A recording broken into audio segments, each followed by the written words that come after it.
Kita negeri kecil, tidak negeri seperti Selangor dan yang lain-lain yang punya dana yang banyak mungkin untuk pembangunan modal insannya. Tapi negeri kita ada universiti sendiri.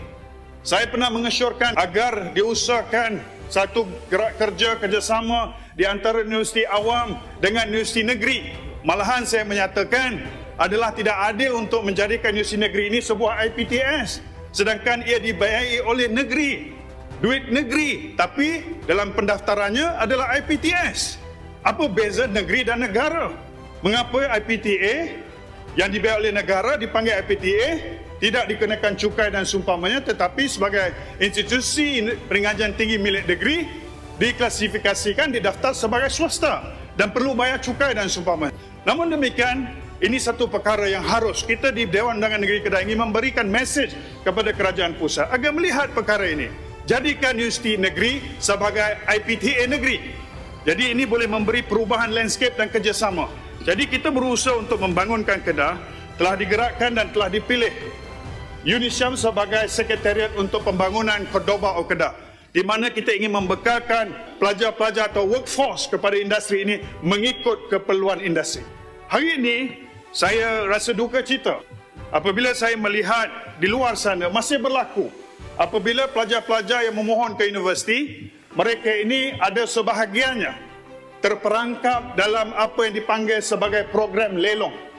Ini berlaku, di mana program lelong ini adalah program-program tak laku, tak ada takers. Tapi pelajar-pelajar ini nak belajar universiti, mereka mungkin nak ikuti program-program yang mereka sukai, accounting, finance, business or engineering, tapi kerana CGPA-nya tidak sampai ke cut-off yang ditetapkan, mereka rendah daripada itu, datang dari kampung, tapi tetap ada cita-cita dan ada PTPTN menanti. Apa yang berlaku, Habib Speaker? Mereka terperangkap dan memilih program yang dipanggil program lelong yang tidak punya demand dalam pasaran. Itulah yang menyumbang kepada pengangguran dan itulah yang menyumbang kepada pekerja-pekerja yang ada hari ini dipanggil overqualified, underpaid. Jadi maksud dia, anak-anak kita ini, mereka ini bersemangat untuk belajar, bersemangat untuk menjadi orang berjaya dan pandai, mengikuti program di universiti, malang apabila keluar tiada pekerjaan dalam bidang itu. Untuk itu, kita telah menyusun, at least di peringkat kita, memadankan keperluan industri dengan qualification yang ada, yang sedang diambil oleh anak-anak kita.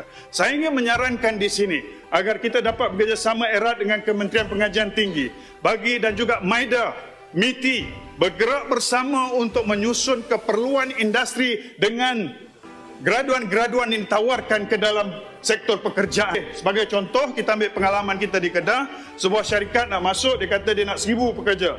Daripada 1,000 pekerja tu, dia kata dia nak 400 orang engineer.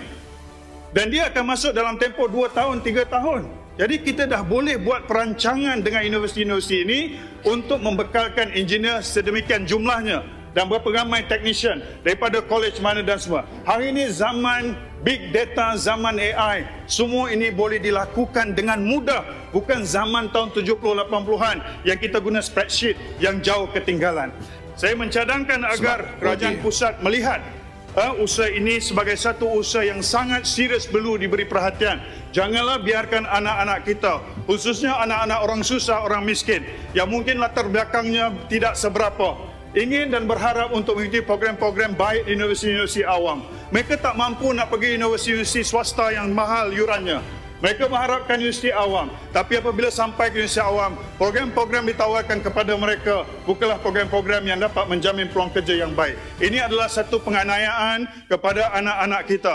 Jadi Kementerian Pengajian Tinggi harus melihat perkara ini dan tidak ada konsep program lelong lagi sepatutnya berlaku dalam dunia moden hari ini.